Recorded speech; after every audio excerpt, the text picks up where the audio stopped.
Hello, what's up? What's good? We are continuing our journey through my trip to Japan, looking at pictures, chatting about memories, and going on lots of bizarre tangents.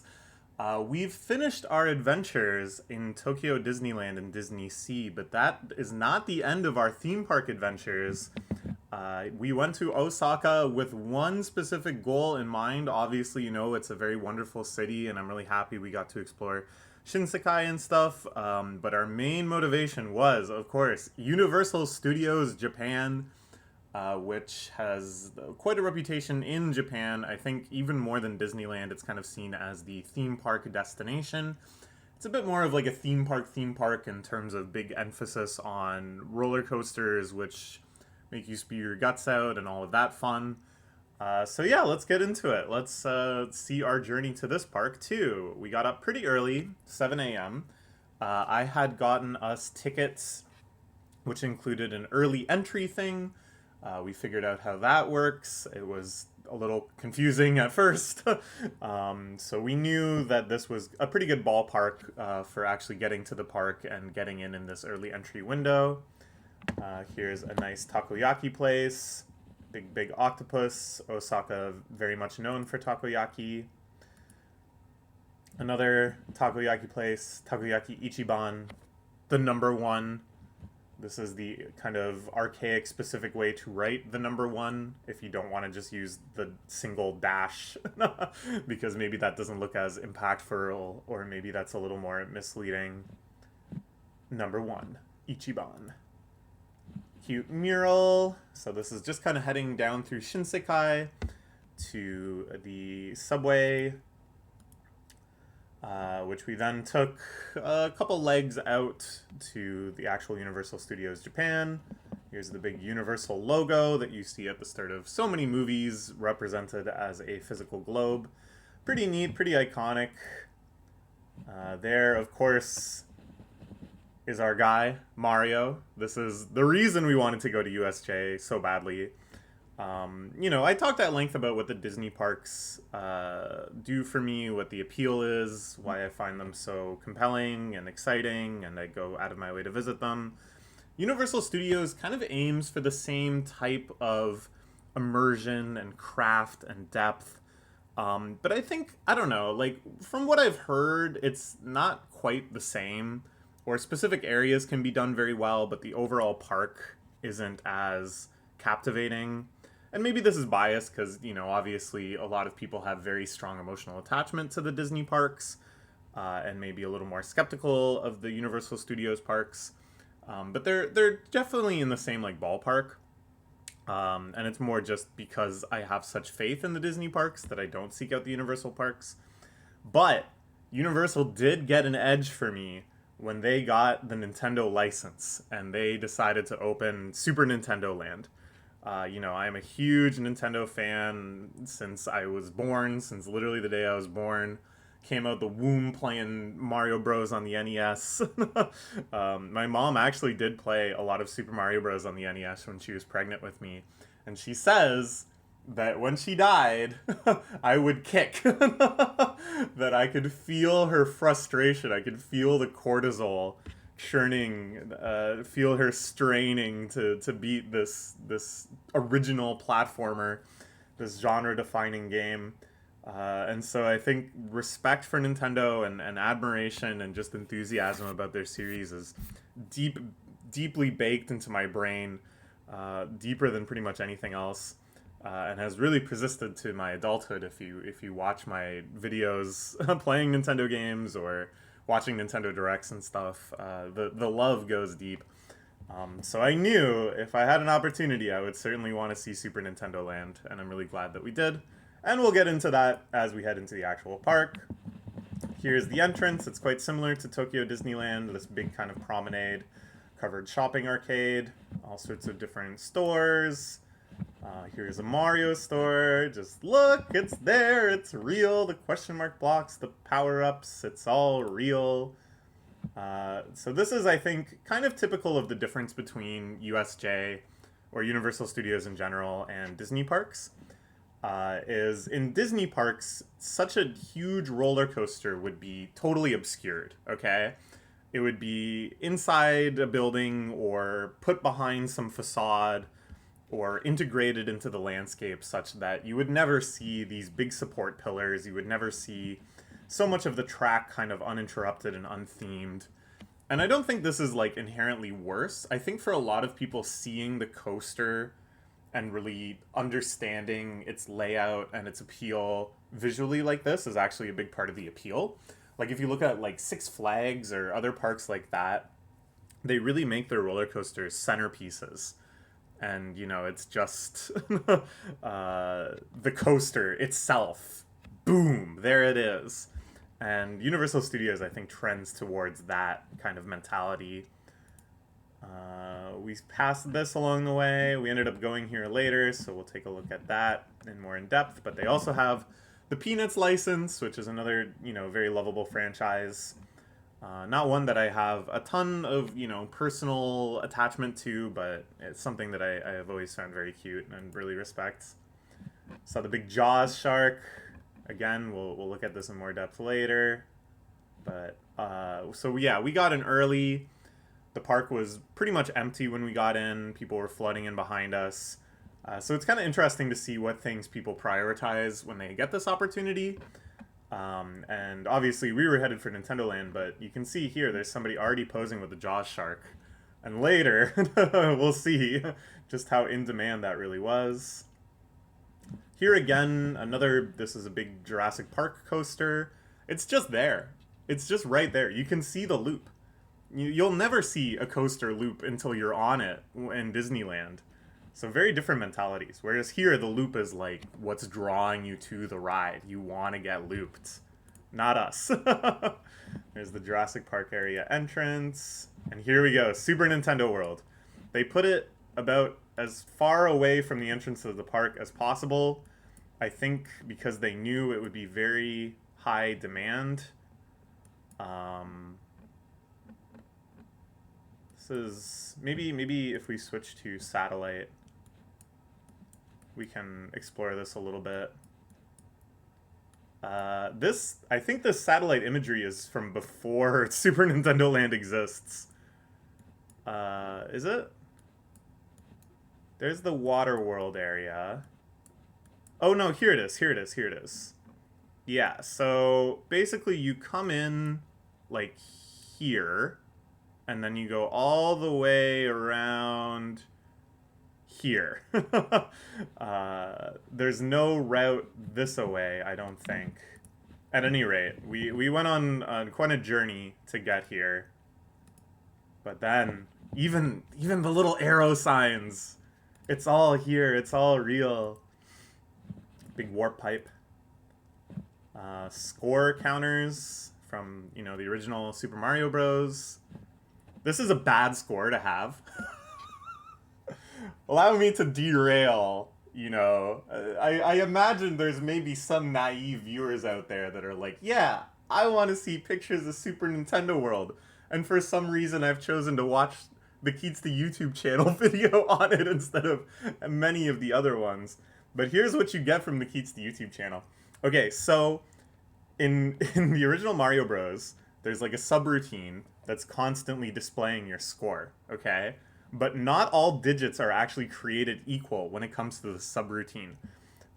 For reasons that even I find too technical to get into, displaying higher numerals actually takes longer and can introduce tiny little slivers of lag that may end up creating an actual frame delay, which will slow down your speed run. So you actually need to have your score comprised of as many zeros as possible. So here, getting ideally 394 additional points, or actually the fact that the trailing digit is 6 is really weird. But you know, getting at least to 200,000 would be huge. That would be a difference maker. And runners will, for the longer categories, actually go out of their way to accumulate a bit more points and get those nice round numbers. So there you go. This person is not doing a great speedrun. And here it is, the entrance. I think this is super, super well done. This is very Disney-esque to kind of have this facade where you're blocked from seeing most of it. right until you're entering it, with just a few little tantalizing peaks in the distance to entice you further in. Here we go. A lot of people wearing Mario and Luigi hats, of course. Super Nintendo World. Of course, right now it is only Mario World, but I really do hope that the plan is to expand this into other beloved Nintendo franchises. That's a long way off, though. You know, this is just iteration 1. We head through the warp tunnel. This is in a little Peach Castle area that you first enter into. There's the Bob on Battlefield painting. You could just jump right in to one of the most iconic levels in all of Mario Bros. And here we are. This is the first kind of vista you see as you walk in. There's a lot going on here, man. It's pretty sweet. Like, the issue with Mario is that the way he navigates the world is, like, inherently inaccessible to us, right? If this was a Mario level, you'd be like, yeah, I'm heading for the flagpole. Whoop, whoa, ba-boom, slaymo, jump, jump, jump, squish, whatever, right? And it's like, yeah, the guests aren't going to get to do that. Whereas, you know, in other franchises, you have, like, Frozen Land. You build Elsa's castle. What's she doing in the castle? She's just chilling. She's just walking around. You can walk around, too. It's, like, 1-to-1. So already there's kind of, like, an inherent gap that they need to reconcile. But they handle it, I think, pretty well by making it feel, like, really lively and making it feel that the areas you can explore are still part of this overall zone. So, you know, you see all these, like, blocks that you could run up and hit. There's other blocks that you can hit. So you're still, like, in the mode. You're still, you know, participating in some capacity. Yeah, I don't know. I think it was really, really well done. Oh, yeah. In the distance, you can see here Donkey Kong Land. This is going to be the next major expansion. So obviously, you know, the stylistic inspiration for these things isn't the entire run of Mario games, let alone Nintendo games in general. It's very much focused on the movie, which in turn is focused basically on Mario 64. That's kind of like the scope. And that's okay. And clearly, yeah, the Donkey Kong expansion is because Donkey Kong is, like, the other major aspect of the movie. And that's okay. It's not what I would have chosen, you know. Obviously, I have a very personal relationship with the Mario franchise and a lot of stuff that I personally love. But it makes sense. It's the stuff with the broadest appeal. It's the stuff that's the most iconic and exciting. And you know, that's what we get. But there's a lot of, like, nice little details that kind of suggest other stuff, like this lamp pole kind of has a Rosalina motif, which is fun. You know, Yoshi, I expect, will have a much bigger role in the Mario movie sequel. That was, like, the little teaser at the end of the first Mario movie. And so they have a lot of Yoshi stuff that otherwise, you know, isn't super based on the movie itself. Like these apples. Yoshi eats these apples in Mario World, and that's a nice touch. So yeah, I don't know. It'll be very interesting to see kind of how they expand outwards and encapsulate more of the Mario stuff. But in terms of representing that, like, very inner core of stuff that's most iconic to Mario, I think they did a phenomenal job. Here's my mom taking a picture. There's a lot of stuff that we'll see more detailed later, so I don't feel the need to dive into absolutely everything right now. This, I think, is a little video, but yeah, you can see so much stuff is moving. You can imagine Mario running around and doing all these things. It's hard to capture in the video, but there's a real nice sense of liveliness and excitement and just, I don't know. I wouldn't say quite like immersion. It's not like you're like, wow, I'm really there, because as I said, the way Mario is really there is very different than the way you're really there. But the excitement you have in looking at everything and all the little delights and touches, I think were very, very well done. Here is a mushroom block up close. So, what we decided to do is make a beeline for the Mario Kart ride. Because we're still in pretty early, you know, we're only in with the early entrance crowd at this point. And I knew the Mario Kart line was going to get huge and crazy. So we decided, let's just do this when the line is at its minimum. Let me just check my Discord messages quick. Make sure there's nothing super urgent or important. Okay, we're good. So yeah, this is the entrance to the Mario Kart building. It's so cool. Big sheet metal Bowser. Here it is, Bowser's castle, the big looming stone Koopa. Here's me trying to get a selfie with it without slowing down at all. It turned out okay.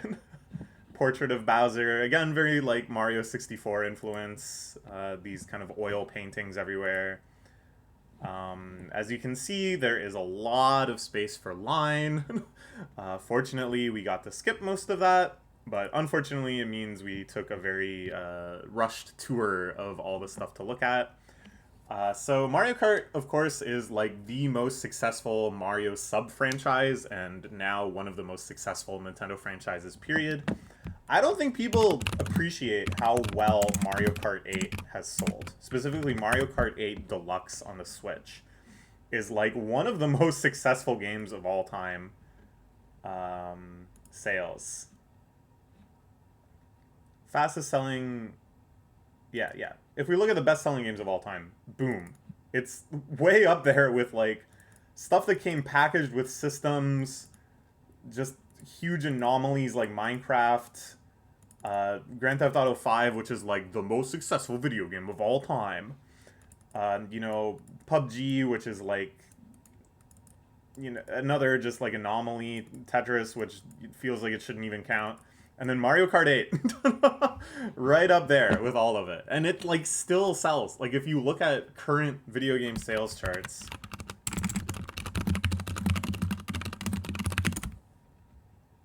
I just want, like, month over month. What the hell? Oh, this is, like, oh, okay. These are just, like, different charts. Well, whatever. Maybe you'll just have to trust me, but this site is crazy, by the way. This is like so feature rich. Anyways, you'll have to trust me, but it's still sell really, really well, despite initially launching 10 years ago. So it's kind of like you think about the cornerstones of the Mario franchise. Wait 1 second.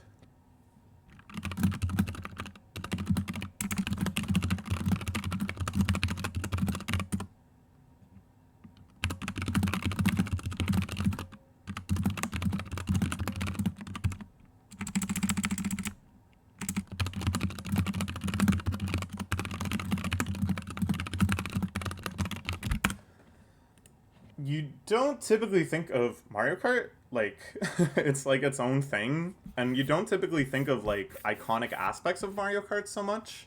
You know, at least I don't, because it's always just been Mario Kart. It's not like building up, you know, its own canon, I suppose, that then influences things like Mario Kart.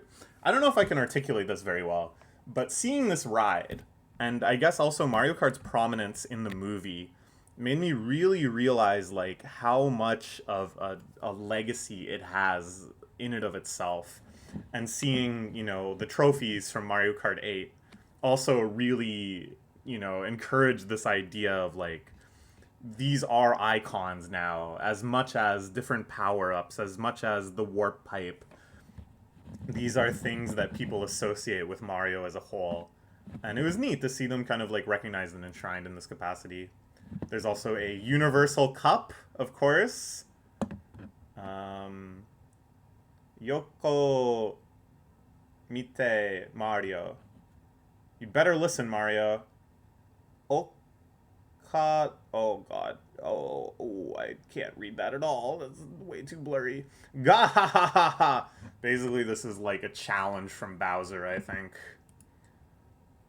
Here we can see all sorts of other stuff. Again, we just walked past these areas very briskly on our way to the ride itself, but this looks like all sorts of different enemies. I love kind of the in-universe companies and brands and stuff associated with Mario Kart, that there's like oil companies, and the green shells are being like supplied by some sort of green shell production company. All of this ride area like really gets into this. Chimu Koopa, this is, so the actual ride involves you being on Mario's team, and then squaring off against the Koopa team over the course of the race. I think, actually, you can be on the Koopa team too. Yeah, you can be on either team, I think. I'm not sure. We were on Mario team. Maybe everybody's on Mario team. At any rate, the Bowser team is Bowser and his Koopalings. Here's the Mario Kart television. Again, just something that, I guess because it maybe came out when I was older, I never really thought of as so iconic. But, you know, it's an aspect of the best-selling Mario game of all time, and the face of the Mario Kart franchise for the last 10 years is Mario Kart Television, which of course is the feature where you can just watch races from within Mario Kart, which I always thought was really cool, but I've never actually done it. I just want to play. Here's specific rides. Rainbow Road. This is the remake of the N64 Rainbow Road. You know, here we're setting up the story of the ride. Just like Disney rides, you know, there's both a setting and a narrative and kind of a conceit for what you in character are doing, and it's not just a ride. Big wheels, keep on turning. Some munitions boxes of bullet bills and what have you. Here we kind of arrive at the front of the line. This is looking back. There's the power horn. Even stuff that, like, isn't in Mario Kart at all, to my knowledge. I can't think of where fuzzies show up anywhere in Mario Kart. But they threw it in here, which is nice. It's a little, like, expansive on the lore. Some more shots. A pokey.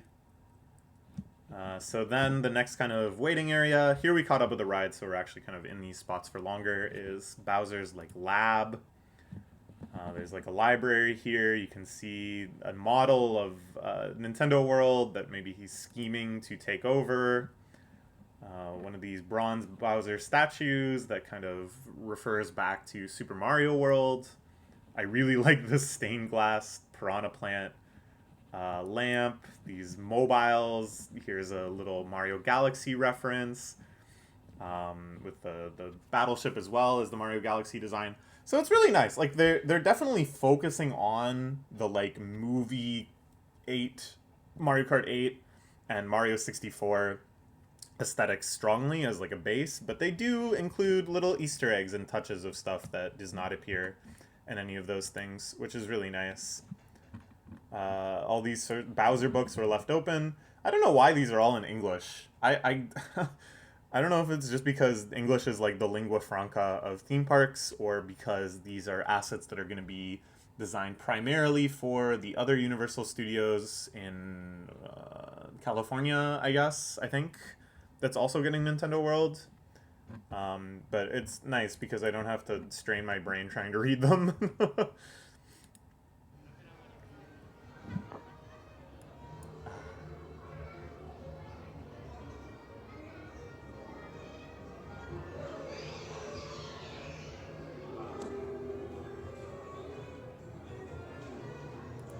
I was really excited. That's one of my favorite, like, modern. I guess it's not so modern anymore. I think it dates back to the new Super Mario Bros. Series, so it's probably like 10 years old. But it's one of my favorite new-ish Mario tracks. It's used in ghost houses and stuff. I just love the cello part. So I was really excited they were playing that. Here are some of the books on the shelves. Some of them are in Japanese, some of them are in English. They're all just little funny jokes and stuff, sibling rivalries and how to exploit them. Here I think you really see the Universal influence on the humor. This is the sort of very like silly on the nose, super loser bros and stuff that, you know, a lot of Imaginations, what's that company called that makes Minions and stuff? Imagine Minions.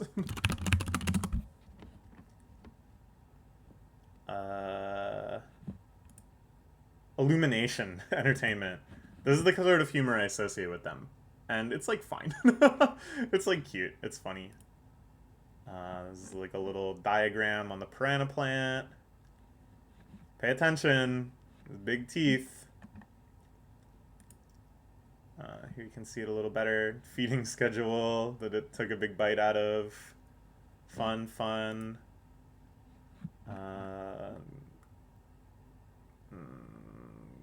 Turtle tribe history.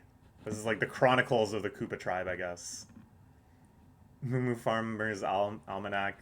It's like, why would Bowser have that? Some of them, the explanation doesn't make any sense, but it's cute. I like that Baby Bowser has this like huge, thick autobiography about his time on Yoshi's Island causing mischief. Cards through the ages. Oh, it's so fun. 20 years in Sarasalad. That's the setting of Super Mario Land. I it's so strange. Yoshi's Story, of course, a book. Guahaha, Evil Laughter Made Easy. They had so much fun with this. The Haunching of Banshee Board, of course, Banshee Boardwalk, an iconic level from Mario 64. One of my favorites. Shy Guy Behind the Mask. The Tell All. This was like a little animated thing too. There's a lot of like very cleverly done animated video screens. This was in the next room. It's kind of like Bowser's War Forge. You can see some potaboos fueling this kind of furnace, which in turn is helping him create his machinations. Picture of Peach on Bowser's throne. Again, an aspect that has been very, very highlighted in the movie is Bowser's crush on Peach. More books piled up here. No repeats, you know? It's like, I can't read these too well, but they really put a lot of effort into just like the titles of these books. I really admire it. Another big furnace area. You can see today's production totals. They're cranking out all of these weapons for the race. Here's some more over here. This was like another little animation. Alright, so now we're getting close. We're getting the ride equipment set up. So it's like an AR ride. Okay, I'll explain it more. Okay, so here we're in kind of like the final stages. Actually, I'm pretty sure you can only be on Mario's team.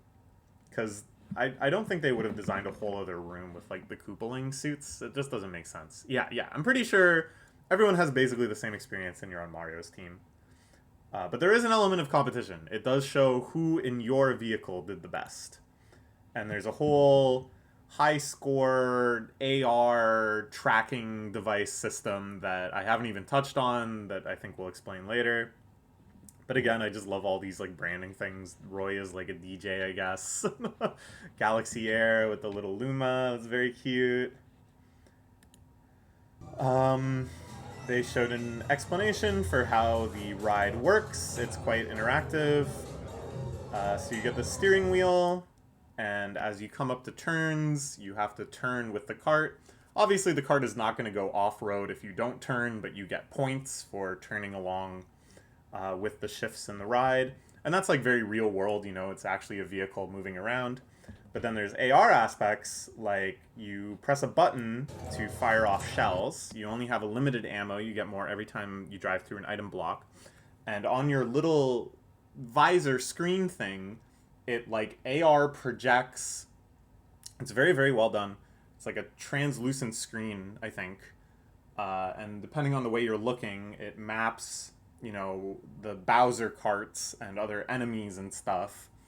And you aim just by looking with your eyes, which takes a little bit to get used to, but is very kind of satisfying once you just sort of do what feels most naturally, even though it doesn't really even seem like it's going to work. And just like stare down the Goomba. Boom. And they fire off. You see them fire off and hit the Goomba. It's crazy. You also see your other cart companions see their shells firing off and enemies blowing up because they hit them first. And I can't even imagine the sort of simulation that's running in the background to make all of this cohesive. But it's essentially a game that's operating on... It's like a video game is like happening in the background, which is being projected in front of your eyes as you really do move around the world. And both things simultaneously make up the ride itself. It's really crazy. I've never seen anything like it done before. I don't know if anything in the world exists like this besides it. But it was very impressive. Very, very chaotic. Quite overwhelming. Some Mecha Koopas. I wish we had a chance to ride it twice. I think the second time I would have appreciated a lot more aspects of it. But still, here I am. So how it works is you get this little hat, and then the visor locks into that, and the visor is just waiting for you in the vehicle.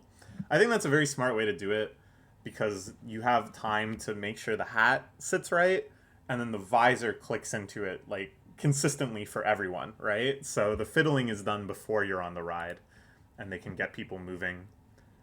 So here you can see people piling in. There's the visor thing going on. And yeah, so the ride, it's crazy. You go through like 8 courses, seemingly. I don't know how many really, but it's like a lot. The setting is always changing. There's all sorts of iconic Mario Kart stuff happening. There's sections where you hit a banana and spin out, and your vehicle really does spin around. And there's at the end, there's a section, of course, where you get the invincibility star, and you're transported to Rainbow Road for like the big finale. And I was like, I think just so overwhelmed and so blown away by everything that when that started and it just hit that like note of finale, I started tearing up. Like I was just so blown away just by the iconic music and the iconic everything. And I don't know, it was crazy. I don't want to get into this at all, but a very strange personal emergency was unfolding back in Canada, where I needed to kind of weigh in on some stuff urgently. And it was very stressful, and kind of all through the line, I was like trying to deal with that. But then at the same time, I was like so excited. And then when the ride actually started, it's like all those things just got like obliterated from my mind. It was so crazy. One of the most like visually, emotionally, engagement wise, an extremely insane ride. Maybe even too insane. Like it may have been nicer to have it slower with like more of a break between things so your brain can really process it, because I have like almost no memories. I remember you do kind of the stormy airship one, and there's the big guys blowing at you, and I think there's like kind of a tropical zone, and then of course Rainbow Ride at the end. There's a Bowser Castle zone, of course, but it's like it's just like a blur in my brain. Like it is such a huge, insane barrage of challenges and sensory inputs and stuff. Then we checked out the gift shop. It's quite like Disney World in that it's fairly kind of standard merch that you don't really feel like is so exclusive to there. So again, we didn't really buy very much at all. But the stores are such a delight. The burning DK sports drink. What the hell is that? Princess Orange. Okay, so this is another big tangent. My viewpoint on Mario as a whole, and this is consistent with everything Miyamoto and other Mario luminaries have said about Mario, is that Mario is like a celebrity in the real Mushroom Kingdom, and what we see in the games are basically like movies. Like most of the main series games are movies in which Mario and Luigi and Bowser and Yoshi star as characters, okay? And then other things we see, like Mario Tennis, Mario Party, Mario Kart, are kind of like reality shows, variety shows, where these characters appear as celebrities and just kind of do fun stunts, semi in character with one another. Okay, this is my canonical scope of the entire Mario franchise and how it all fits together, because Miyamoto has said things like it's always the same Mario. There is only one Mario, and that doesn't make a lick of sense. And it explains why Bowser is his mortal enemy that is dead set on destroying the entire Mushroom Kingdom and kidnapping Peach and trying to kill Mario at every turn. But then at other times is like his friendly rival and chum, and they play sports together and will even team up. This is how it all fits together. This is, I think, the only interpretation that everything slots into nicely. And it also explains why stuff like Donkey Kong has an energy drink. Well, yeah, people love Donkey Kong. They loved seeing him star in his line of Donkey Kong Country movies. And so he has an energy drink that's sold in the real Mushroom Kingdom. So does that mean that Super Nintendo Land is within the real Mushroom Kingdom? Well, that's a little more messy, because there's stuff like piranha plants growing like wild. And it's not, are they like actors or like what? Like, is this a simulacrum of the real Mushroom Kingdom that we are enjoying and is like a theme park within Mushroom Kingdom? I guess so. I guess that's actually maybe the best interpretation. What the hell am I talking about? Anyways, here's the store. And here we go back outside again. You can see the castle. This is where you enter. They just did such a great job, making it cohesive, making sure the line of sights were covered. There's the entry again. I guess I wasn't sure if I took a picture of it, or maybe my mom took that one. There's a little snowy land here above, which again really makes you think this is some sort of simulacrum, because if this was the real Mushroom Kingdom, why would these two different climate zones be coexisting? Yeah. Some note blocks.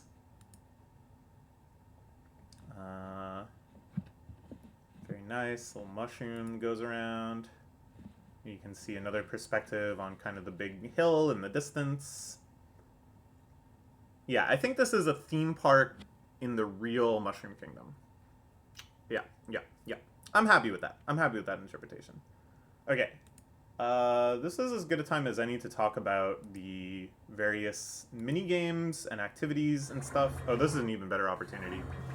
Okay, so the way this park works is you get a wristband, okay? And you can get like one of 5. They each have a different Mario emblem.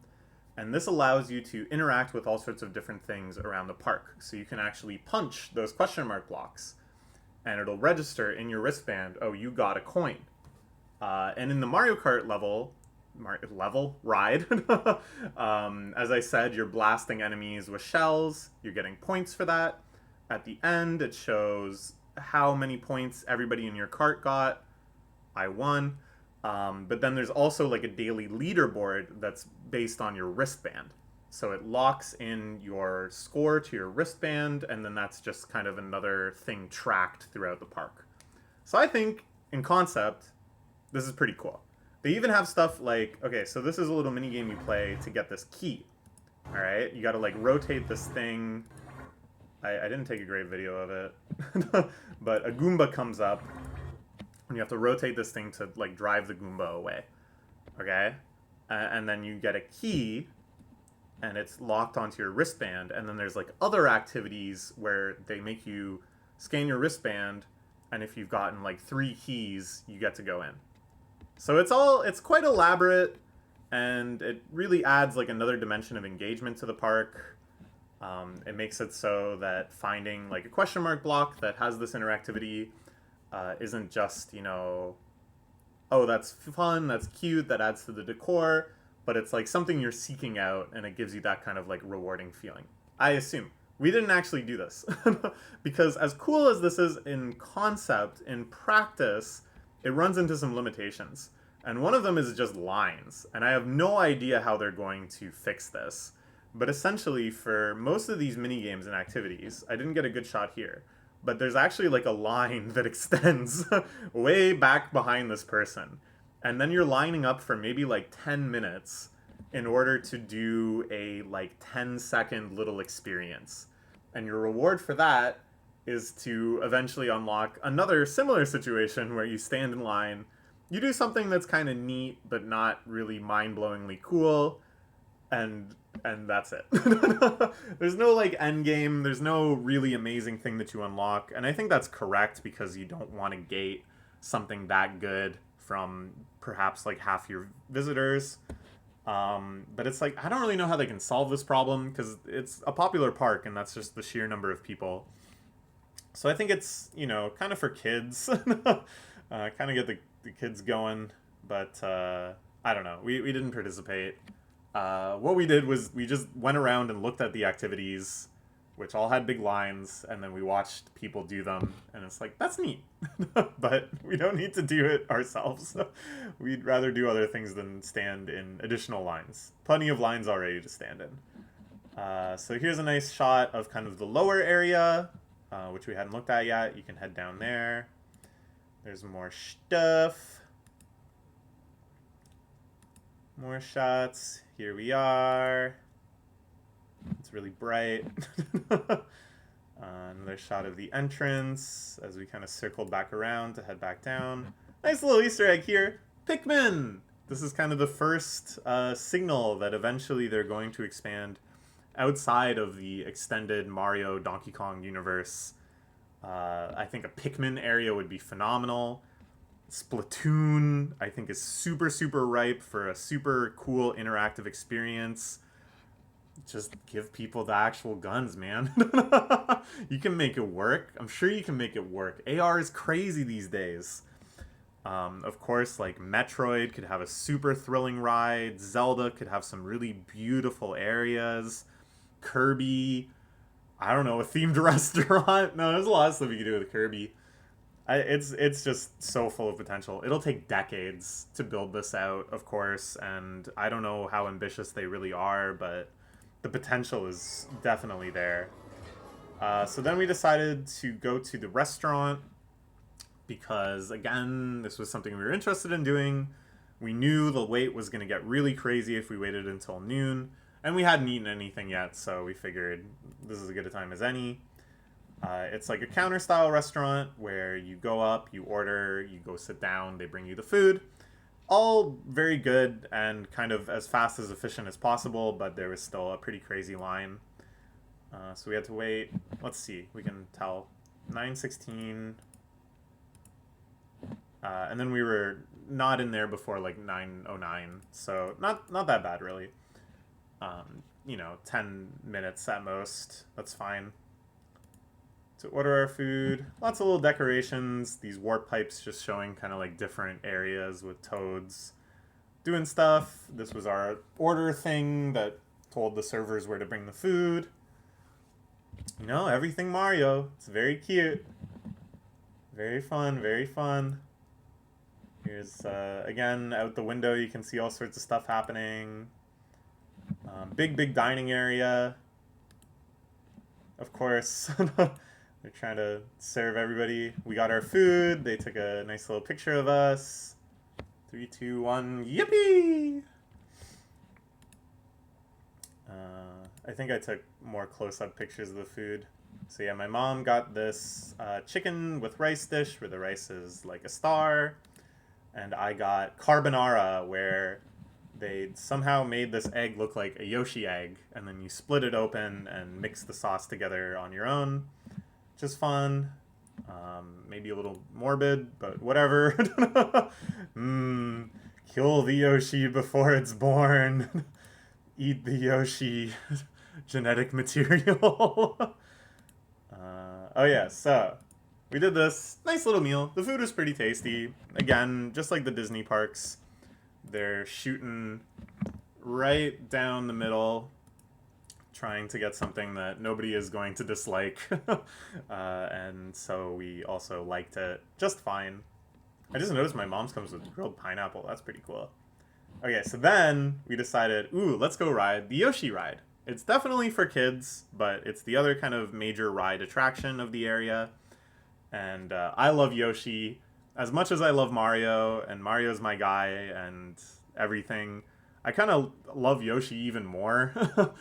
Yoshi's Island in particular is one of my favorite video games just ever, the SNES Yoshi's Island.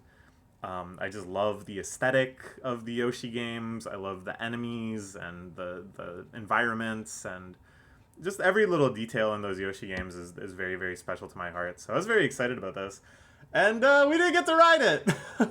I thought this was very good. It was a lot less, elaborate and time-consuming than on Space Mountain when they checked. If you remember that anecdote, where they were worried I wouldn't fit on Space Mountain, and I very barely did.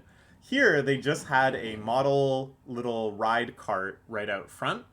And as soon as they saw me, they were like, "You should check." And I was like, "Sure." And I got in, and I didn't fit. So we were not allowed to ride the Yoshi ride, which is very, very unfortunate. But it is what it is. I'm sure we can find a video, because I am curious. I want to know. So I guess, yeah, they go in. See, these are the sort of videos you could be watching. You notice how they walked past the high score thing and they didn't tell you about how high scores interfere with speedrunning? But yeah, this gives you a nice little lay of the land. Alright, so this is now past what I had access to. Yeah, there you go. This is the interacting with the coin block thing. It feels like there's going to be a cut here. Oh, okay, here we go. Going through. So yeah, this is all stuff I haven't seen. So let's check this out. They have the nice, lovely kind of pastels of Yoshi's Island. Eggies everywhere. The iconic flower.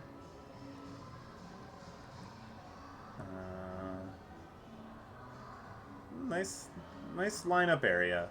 I would have enjoyed lining up here if I was smaller. I mean, I'm upset because I didn't get to ride it, obviously. But it's not unreasonable. I'm quite large, and this is like a Japanese kid's ride. So I think they had to fit it within some tolerances, and me being outside of those tolerances is like not at all surprising. Here's the winged cloud, and then the one-way gates. One-way gates, of course, I guess symbolic of now you're heading into the ride itself. I like this egg-spotted door. Oh, another interactive thing. You get an egg from that, I guess. Those are the egg box that spit out a ton of eggs. You know, I was joking and being morbid about the Yoshi Carbonara, but the Yoshi series itself, like, what's going on? You're just constantly throwing Yoshi eggs, but like, what is it? Who's in those eggs? Could they have been Yoshis? I don't know. Big present. This is not in the original Yoshi's Island, but in other Yoshi games that became kind of a motif or aesthetic. Cute. Little interactive thing. Bunch of fruit up there that you're kind of eating.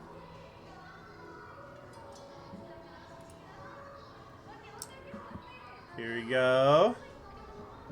Into the next ride zone. Oh, Toadetta's here! What a crossover! What is Toadette doing here? The heck?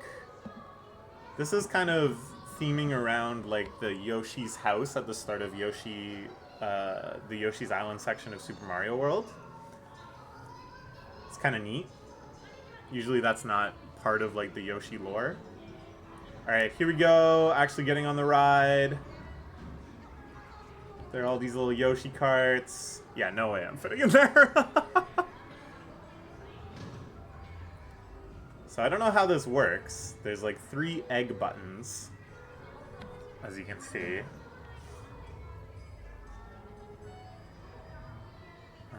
Yeah, the fruit on the trees, like Super Mario World.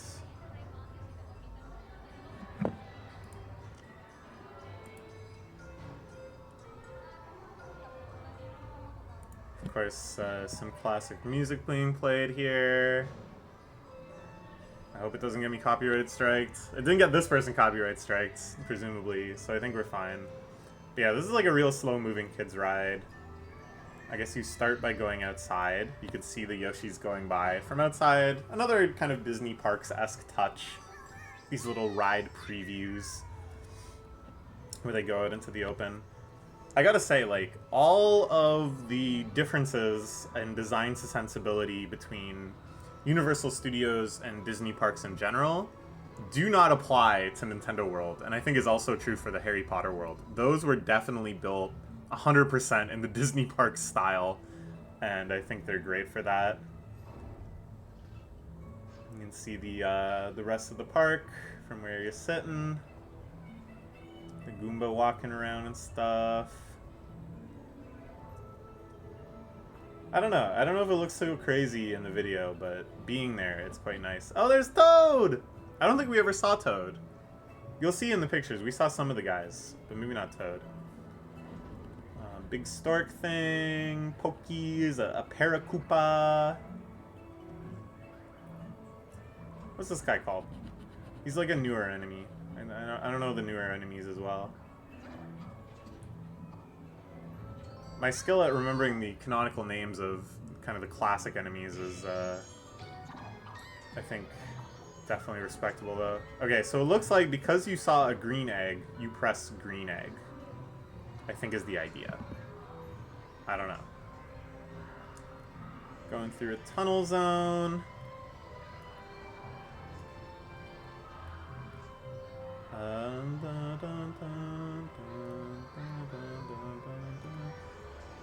Oh yeah, that's a Yoshi story theme. I was like, is that Yoshi music or is that just Mario music? But yeah, here we see some of the iconic stuff. Kamek, Baby Mario. Oh, Baby Peach too from Yoshi's Island DS, and also some Mario Karts now. Again, it's like the color match, because you saw the blue egg. That's fun. Good for little kids. Spinning flower. Look to the right. Look to the right. I saw something over there. What was on the right? It's Poochie! You missed Poochie! I love Poochie! Not even looking at Poochie. Now we're in like a desert zone. There's a Pokey. Red egg. Hit the red egg. Nice, nice, nice, nice. Clutch, clutch, clutch, clutch, clutch. Yeah, I don't know. This is nice. It's about what I expected. I'm not, again, it's like I would have enjoyed this a lot, I'm sure, but I'm not like mega distraught. The Mario Kart ride was definitely more memorable and more unique. Oh, this is cute. These are, there's like a baby Yoshi a la Super Mario World, and then this big ballooning Yoshi is from New Super Mario Bros. U, I think, where your Yoshi can get different powers. Oh, those other baby Yoshis.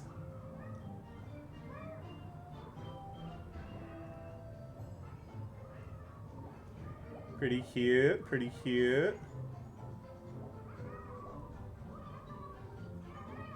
Little one hidden away here. I see Captain Toad with like a golden Yoshi egg. I don't know if they were supposed to hit like a yellow one there or what, but I don't know. Maybe not. Maybe it's all good. Here, let's make it into an action ride.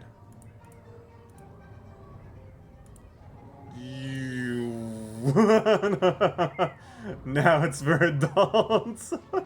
Well, you know, I just got a lot of pictures to look at. The thwomp coming down. Poof.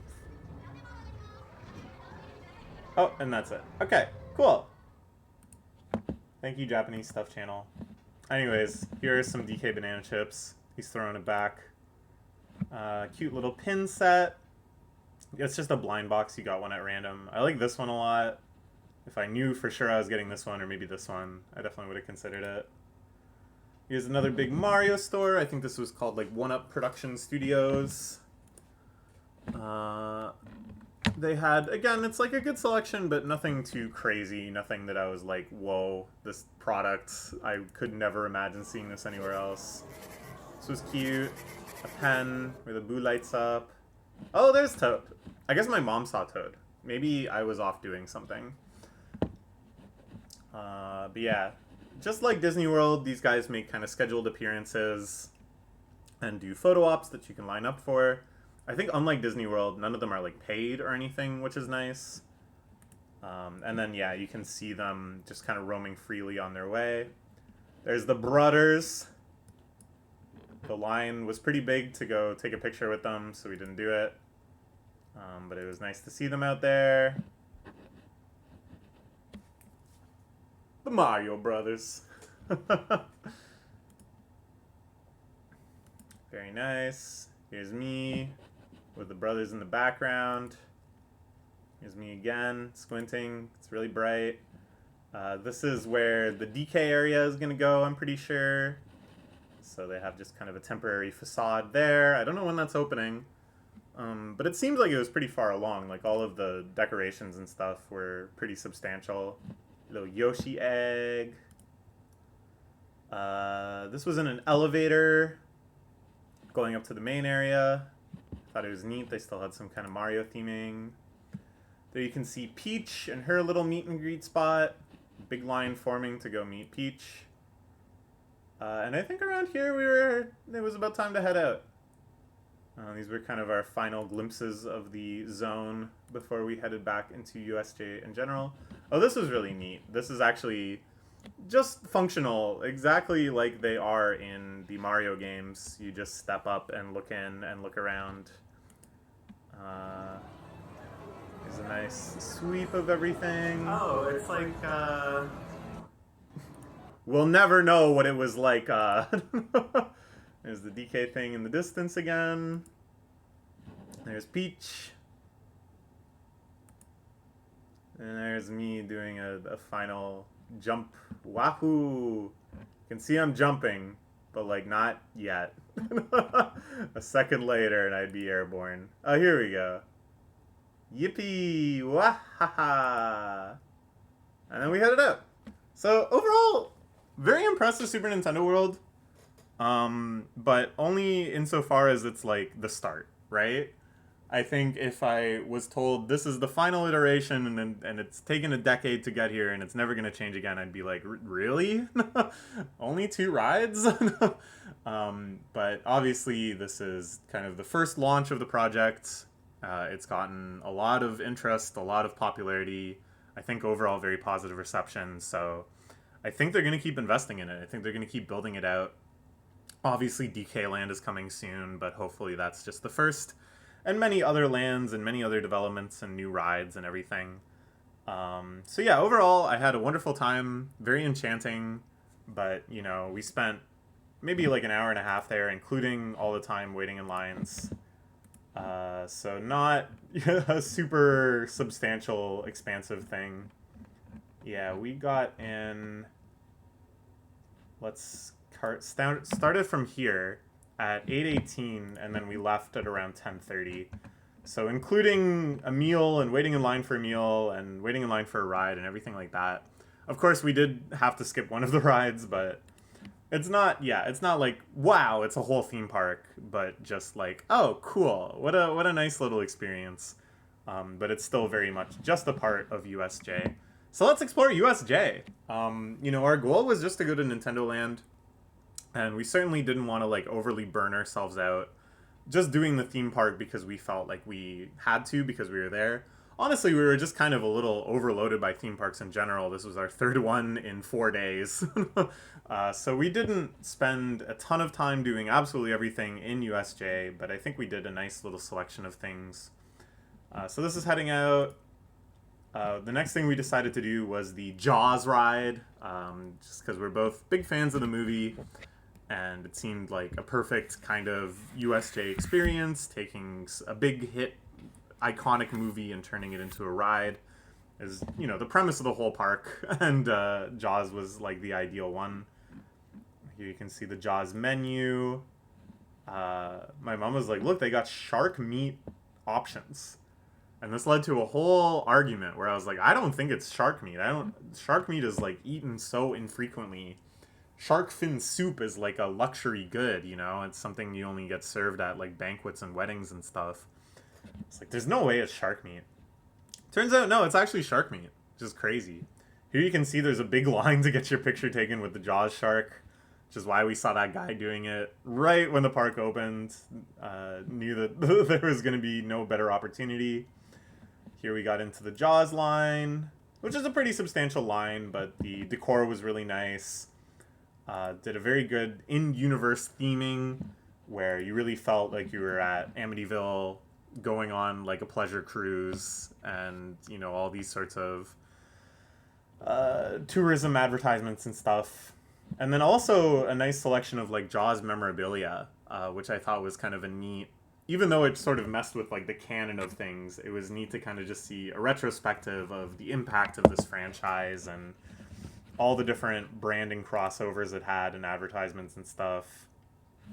This is like kind of an odd ad though, because is the credit card really safe? Isn't the Jaws gonna come up and jaw them? I don't know. If you're on a boat that was electrocuting and there was a big battery and it was gonna discharge 1,000,000,000 volts and you were gonna get electrocuted, but the boat was sinking, but in the water was a giant man-eating shark, what would you do? Would you get electrocuted or eaten by the shark? This is the great question proposed by one of our leading philosophical minds, Donald Trump.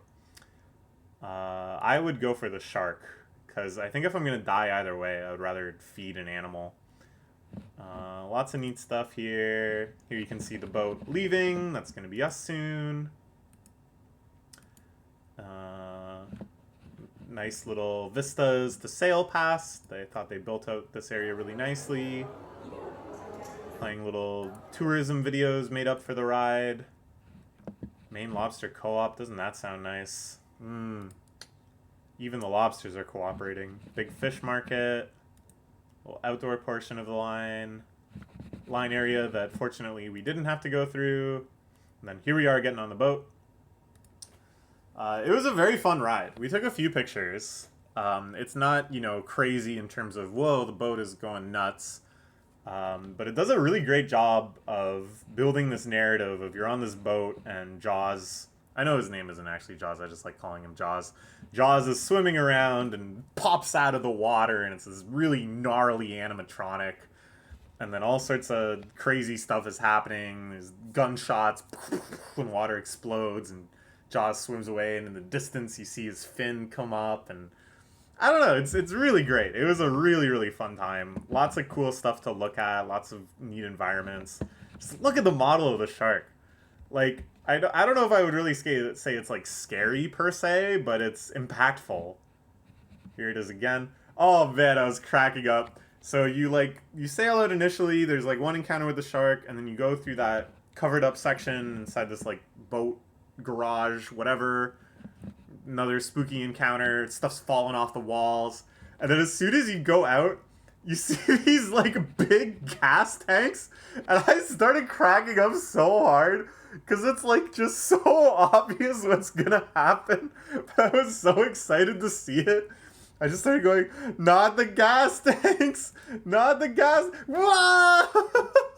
Because of course they explode and catch fire, and the fire goes out onto the water. It's very exciting. You can feel the heat even from this distance. But there's Jaws again. He's battle wearied and taking on some scars, but he's still coming at you. Oh, it was so great. I think at the end Jaws bites through some electrical wires and or whatever, but oh, it was a hoot. It was a hoot and a half. So from here, we decided to... This is like a statue out front. I think from here, yeah, we headed to Jurassic Park next. Another movie that, especially as a kid, was like... It created like an obsession in me. I was already obsessed with dinosaurs. And yeah, Jurassic Park is a phenomenal movie. You know, it's such a thriller. All the excitement. But my takeaway was... Maybe we can bring dinosaurs back. and at the age of like 7 or 8 or so, I was like obsessed with this. Thinking about, you know, could we find that ancient DNA, and reading all these stories about gene repression in chickens that can make them scaly and stuff, and just like, oh my god, like we're close. I will live to see the dinosaurs born again. So yeah, it was a very, very impactful movie on me. Very excited to see the Jurassic Park Zone. This was anchored by 2 big rides. One is the Flying Dinosaur, which is this crazy roller coaster you see over top, which does like 1,000,000 loops and stuff. And we weren't that interested in it. And then something more kind of like the Jaws ride, where you are just like on a thing and stuff is popping out at you, which we were actually really excited for, but then we found out it was closed. So that's unfortunate too. They had this like Monster Hunter tie-in, which is kind of interesting. This is like a Monster Hunter restaurant. I don't know, I can see the thematic overlap. Monster Hunter has a lot of dinosaur-looking guys. This is kind of the main area of the park, of this zone of the park. This was the gift shop. We checked that out. You can see the roller coaster flying overhead. I don't know, like we were kind of tempted, because I'm sure it would have been neat, and I'm not like against these super high octane adrenaline core roller coasters. I'm just also not like super enthusiastic about them, and I think the line was like 2 hours, so you're like, nah. There it goes. I think it goes underground at this point. It's pretty crazy. This was exciting. We didn't get like great vantage for this. People were waiting for this to start, but look, it's dinosaurs! It's real dinosaurs! Wow! They did a really great job with these. They're very, very realistic looking. Instead of like animatronics, which are kind of jank still, like they can be very impressive. I saw some really impressive ones at Disneyland. But they're not quite there yet, especially if they have to like move freely. It's just dudes in suits, but the acting and the performances are so good. Like you really lose yourself in the illusion. It's playing the music, of course. They're doing a whole routine as if she's like an animal handler, you know. Really neat. There's a restaurant. Here's another raptor coming in. If it loads.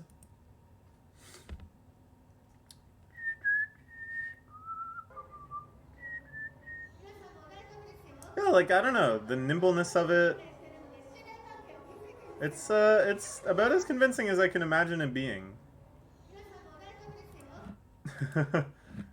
She's saying, "Don't worry, it's all right." This thing isn't gonna kill you. I think if I was a little kid, I would be pretty freaked out by this, though. Look at it. And doing, of course, little routines with it and stuff.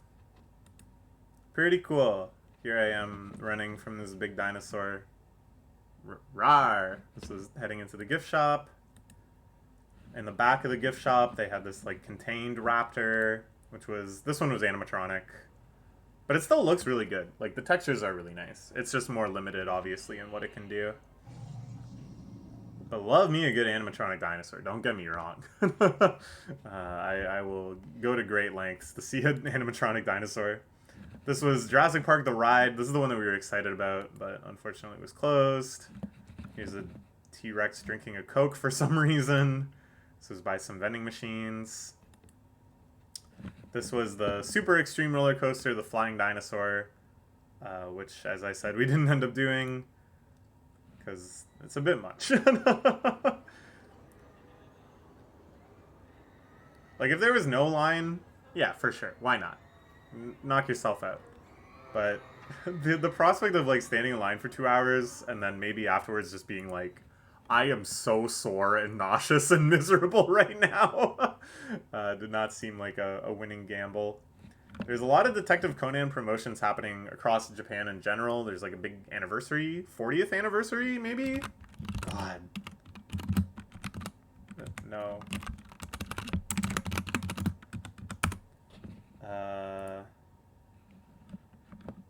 1994. Okay, 30th anniversary. It's quite old, though. And then I think it's ending soon, too. The manga at Long End is actually coming to a close, I believe, in, like, the next year or so. So all sorts of Conan stuff they had here as well. There was, like, a big Conan movie ride thing. This is another kind of, like, amalgamation of famous American places. San Francisco, but also the Chinatown Theater in Los Angeles. Whatever. Close enough together. It was fun checking this out. We walked through here. I guess it's not necessarily evoking the Chinese theater, but I mean, come on, it's. I think there's definitely a intended overlap. This was like a Chinese restaurant. Amazing things are happening. Woody Woodpecker. Unclear what this refers to. Woody, one of the huge cartoon mascots that's actually way more over in like a lot of Latin American countries and some European countries, way more than he is in North America. People don't understand this. Woody is huge. This woodpecker, draws millions in other places in the world. You can't walk down the street in Rio de Janeiro without people swarming him. Whereas in North America, he's kind of B tier. It's crazy. It's another kind of big vista. Lots of neat stuff here. All these storefronts. The Coca-Cola Happiness Cafe. Seems a little on the nose. So next we decided, let's go check out this Minions ride. Because it was very highly rated. And for a while I was like a big Minions hater. But that was more just like contrarianism. And now that I think they've stepped away from the spotlight, I'm quite Minions neutral. But here they are. It's like Easter themed. That was the last major holiday, I suppose. Minions store. Delicious Me, a restaurant, I guess. There's the Minions themselves are out in force. You can see they had all these little eggy versions of characters. I don't know. I've seen Despicable Me 1, and I actually really liked it. I think it's a very fun movie. And that's it. That's all I've seen of the Minions extended universe. But I don't know. I found myself very annoyed by how prevalent they were for a while. And just very embarrassing, cringeworthy memes and stuff being made of Minions. That's not the Minions' fault. I also just found them ideologically weird because they're like evil. And I know that in lore it's like, well, they try to be evil, but they actually screw things up, so they're like good guys. But they don't think they're the good guys. They think they're evil. And I find that, like, very weird. Just very weird. Bunny ears on everything, I made a joke here. That guy, Jokic, Nikolai Jokic, is like a very fun commercial where he compares himself to Gru from Minions. It's cute. I don't know. Very entertaining personality, this guy. And I sent it to my basketball fan friends and said, hey, look, I met Joic. That's it. That's the joke. Oh, yeah. So we got to the Minion ride and I didn't fit again. So I was like 0 for 2 on kids' rides. So I don't even know what it is. We had just heard it was good. But alas, here's another kind of America amalgam street. Very fun. Statue of somebody. Lincoln? This is Lincoln? I don't know who this is, man. This is some guy. They had food trucks, I mean, which is fun, but they're like food trolleys, like the famous San Francisco trolleys. That's great. That's good. That's like Disney Park tier in terms of thematic integration. Very good. Very good. Yeah, just nice little side streets and stuff. I just really love these areas and Disney theme parks, and I was happy USJ had some stuff like this too. But then, yeah, it also has stuff like this. Something you'd never ever see at Disney parks. It's neat. We rested here for a little bit, watching the coaster go around. I'm still like a little unclear how this coaster works. It can run in 2 directions. And at first I thought it was like, it goes one way, a load of people get off, a load of people get on, and then it goes backwards. But I don't think it's that. I think you face forward each way. So I really don't understand how it works. But yeah, there's like a turnaround spot here. I don't know. At any rate. Nice drive-in, very fun, retro vibes. Ray Charles, they had a little Walk of Fame thing. This was a Hello Kitty store. They have the Sanrio brand, so of course they're gonna take that to the bank and sell all sorts of Sanrio merch. Again, it's like not stuff that you couldn't find at other Sanrio stores, but fun. I really liked these very kind of like early 2000s retro designs for Kuromi and My Melody. It feels very befitting of those characters somehow. I don't know if I can explain exactly how, but I really like these designs. If they weren't frickin' 4,500 yen, whew, I might be wearing them now. And also probably it wouldn't fit me. This was like a little Mario food zone where you could get a pancake sandwich, which is very fun, and some Mario themed drinks. Very cute. The prices aren't like crazy bad, but it's more I just didn't want to wait in line. Lots of different franchises represented on these flags. I wasn't quite sure what this area was. I was a little curious about this. Garden Court Apartments. What goes on back there? We didn't find out. It's probably like a restroom. Here's like the main street again. Some big minion statues. I don't know what this means. I guess this is like Minionese. This was the only Pokemon thing I ever saw this entire time. Because like I said, the Mario stuff was very, very centered on Mario. And also only certain subsets of Mario. Wario was nowhere to be seen. My man was missing in action. And don't even get me started on Waluigi. It's like they had a very strict line of which characters get depicted at all. And if you were outside of that line, you did not get any representation whatsoever. Which is very strange to me, but I think it's just for that kind of cohesiveness, you know? So yeah, Pokemon also non-existent besides this one little food cart. It's kind of strange. It's like, if you could do Pokemon stuff, I'd imagine you should do a lot more Pokemon stuff. It'll sell really well. So, I don't know. Strange. There it is. This was the entrance to the roller coaster, the backdrop coaster. This was a cute little plush store. This is the quote from Despicable Me. So yeah, the theming right now was No Limit, Universal Studios Japan. But it's like just the contrast between that and Charlie Brown, who's like the most limited man in history. A man who is beset by limits at all times from all sides. It's very, very funny to me. Very odd. No limit. Kick the football. Hit the baseball. Come on, man. My man Charlie Brown, he's a charming fella, but he can't do that stuff. He's got limits. There was like little sections of merch for characters otherwise unrepresented in the park, like E.T. And it's just like strange stuff, man. This is E.T. in disguise on a headband. Like some of it's very cute. I like these magnets, but I don't know. It was like weird. Weird just seeing E.T. all of a sudden. Yeah, then we went into this kind of like kitty cute zone, which again was all Easter themed. Here they just take a trio, Sanrio, Sesame Street, and Peanuts to capture all the kitties, which I think is a great idea. There's a Snoopy restaurant. Very, very cute Snoopy eggs and stuff. All these little Woodstock eggs. I love it. Happy Easter. There's this little Snoopy plane ride. Big Peanuts mural. This was in a Peanuts store. We really just wanted to see the Peanuts merch. I wanted to see what kind of stuff you could get Snoopy on. And the selection was really good. And I guess it was more exciting because we didn't encounter any other like Peanuts stores just in normal exploring Japan. So it was neat to see all this merch. And I don't know, I love seeing the Peanuts characters having fun up here.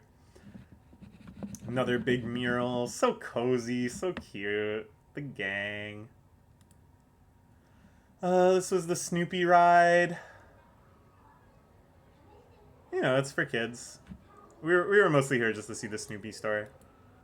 Ooh, and then, on a whim, we saw that I won't spoil what it is. We saw that a little performance was starting soon. A stage performance. So we thought, alright, let's check this out. You know, we'll sit. It's nice out of the sun. We didn't really have any expectations for what it would be. And it is the Monsters Rock and Roll Show. All your classic Universal monsters. Frankenstein, the Wolfman, Dracula. Putting together a spectacular live show. And it was indeed pretty spectacular. Here's the stage. Very nice, very elaborate. Lots of spots for people to pop out of and do performances. Here's Beetlejuice. He was the MC of the whole affair.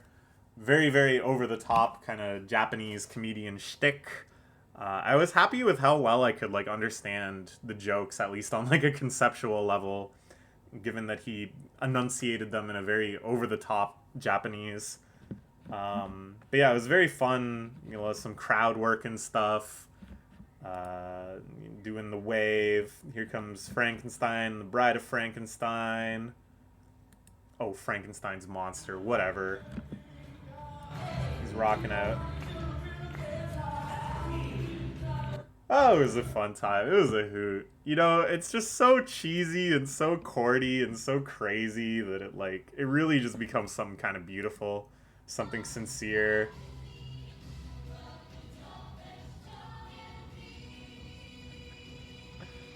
Oh, it's so good. Oh yeah, doing smooth. I sent that clip to my boyfriend, and he was like, I immediately had to go show my sister to make sure that I wasn't hallucinating this, and this is actually monsters performing Santana's Smooth. I'm like, hell yeah, it is, baby.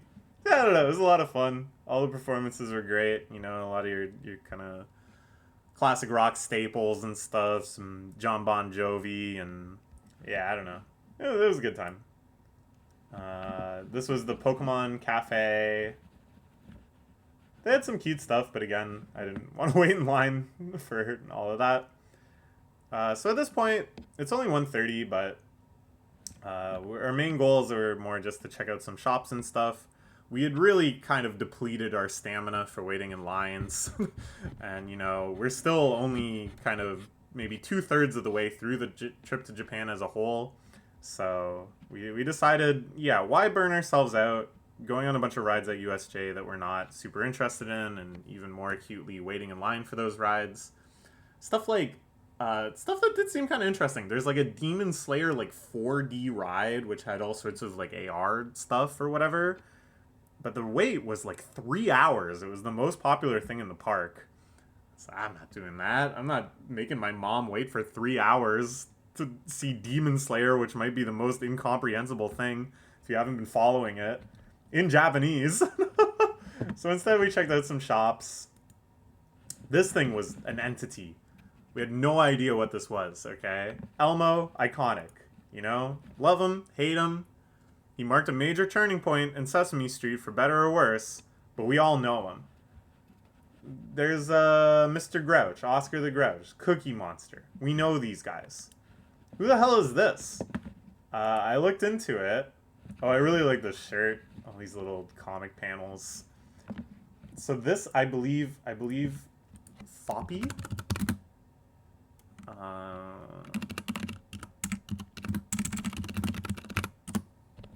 Moppy.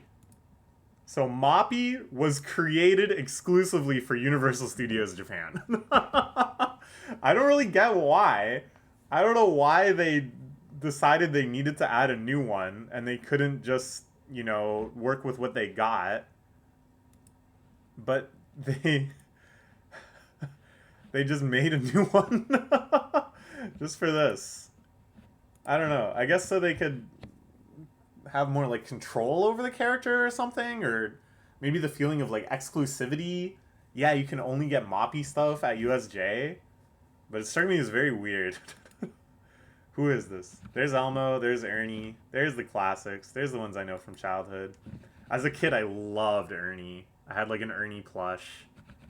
Ernie was my favorite. There's Moppy, this entity. Oh, I think the big CM was back here too. We got everybody. This was a monumental occasion. And they were just chilling. I liked it. They weren't, you know, sequestered away where you had to line up just to see them. But you were just out there, hanging with the gang.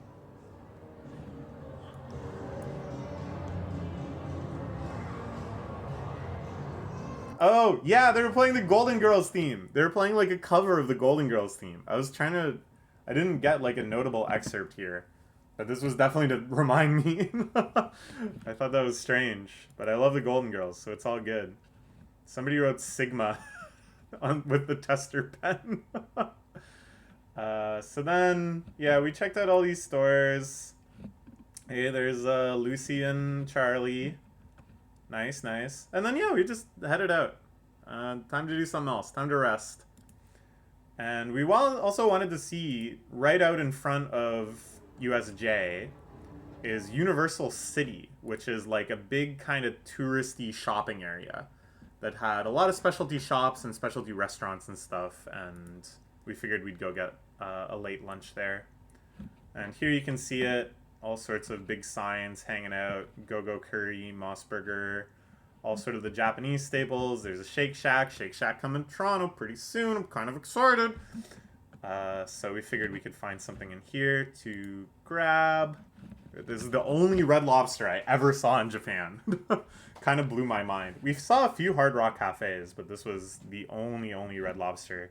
It might be the only Red Lobster in Japan. It's just like, Japan loves seafood, but I don't know if they enjoy the Red Lobster brand of seafood. Here's me. This was, yeah, we went into the Hard Rock Cafe gift shop. You're curious about that. This is the hat from Ironic. Isn't it ironic that this Canadian legend, I had to go halfway around the world to see her hat? That might actually be much more ironic than anything in the song. But yeah, they had this like little mall area with all these different shops and stores and restaurants. Gyukatsu over here. There was a big Mario mural. Hashtag We Are Mario.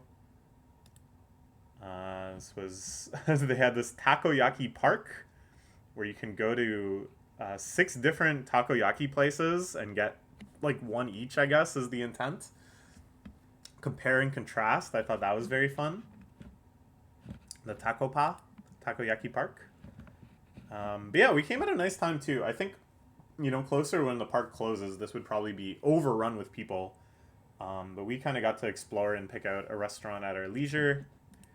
And what we ended up settling on was the Bubba Gump Shrimp Co. Coincidentally, I was actually just talking to my boyfriend about Forrest Gump this morning. I'm of the opinion that Forrest Gump started overrated, accumulated a mass of haters, and is now actually like underrated by most people. I think it's definitely has like major like ideological flaws, and if you're kind of parsing it on what it's saying about the American people or whatever, then it's like really fucked up. And I think the kind of conceit of it is a little weird and not really justified by the messaging or whatever. But I think as a movie, it's very, very entertaining. I think Tom Hanks does an amazing performance. Much mocked, much misaligned, probably way too inappropriate to ever do now. Especially in such a big budget, big spotlight movie. But just a very, very entertaining, endearing performance. And just the variety of scenes. There's a shot in the Vietnam War. There's a shot of table tennis tournaments. There's political intrigue. There's feel-good stories. There's insane shit like him running across the country. Like, it's just so all over the map of America, quite literally, that I think it's just sort of like an entertainment smorgasbord. And then one of its weirder cultural exports is the fact that they made an actual shrimp-themed restaurant based on the fictional shrimp company from the movie, which is really weird to me. And it's kind of like a locus of fandom for the movie. There's posters and memorabilia and merch, and they're playing the movie on all the screens. It's really weird. And it feels like it signifies this idea of Forrest Gump being this like immortal, beloved movie. But I don't think it really is anymore. Like, I think it kind of like had its day in the sun. Like, oh, there's the bench. And now it feels like generally kind of, mocked and disliked by people. And I don't know. At any rate, I've never eaten at one of these before. There's none of them in Canada. I was always curious about it. Because as I said, it just seems like such an anomaly. And hey, I like shrimp. So we decided to go for it. This I thought was nice. To indicate whether you're ready to order, you switch it to run, Forrest, run, or stop, Forrest, stop to make the waiter stop there. Oh, and then I guess I didn't take a picture of anything here, but the waiter came over and did Forrest Gump trivia with us. She asked some questions about the movie. I was able to remember a little bit of stuff. My mom, I think very impressively, was able to do something from the restaurant decor to answer one of the questions. That his favorite childhood book was Curious George. She just remembered she saw the book on the way in. So we got a couple right, and we got a sticker. It was very fun, very cute. But again, it's like, I don't know. Did these restaurants start when Forrest Gump really was like a cultural touchstone, and now it just feels weird because it sort of faded from the conversation? Or was it always weird? I think it was always weird. But the food was actually really good. This is what I got. It was like a shrimp and fish combo in this sort of, I don't know what kind of sauce you'd call this, but it was very, very tasty with these sweet potato chips. Very, very good. And my mom got a shrimp po' boy, one of her favorite dishes. It's just fried shrimp on a sandwich, but man, it hits. It was a good meal. So yeah, they had all this like paraphernalia from the production of Forrest Gump, set design stuff, little anecdotes, behind the scenes. So it's kind of like the Jaws ride, in which it's both kind of an in-universe thing that could exist in the world of Forrest Gump, but then also this celebration on the meta level. I don't know. It was neat. Here, of course, in Japanese tradition, are the plastic dish representations. This is what I got. Bourbon fish and Cajun shrimp. So yeah, it was kind of like a Cajun sauce. And I don't know if it has the po' boy my mom got. Okay, and then time skip. Actually, not that much of a time skip. This is still, yeah, we'll close out this section, and then there'll be another section of me exploring Den Den Town solo later in the day as my mom rested. But there's Bochi. And here, little puree charms. I already have one of these. My friend got me one from when she was in Japan. I just love these gummies. Jaws thing. This is at the train station. Here we are heading back. There's the Mega Donkey that we went to before. I really like they had all these like evacuation sites labeled YOLO base. Which I guess is appropriate. Some durian. This is, I think, the only time in Japan I saw durian, and this little street vendor on our way back to the hotel. More durian. I guess I saw it twice in such quick succession. I love these 100 yen vending machines where the dog is so incredulous. Could it really be just one coin? Yes, indeed. And here we are heading back down through Shinsekai to our hotel. And then, yeah, here's the time skip. So I rested for a bit at the hotel with my mom. And then I went on a little solo mission to Den Den Town. And I think we'll cover that in the next video, because this one's already very, very long. So look forward to that. Bye-bye.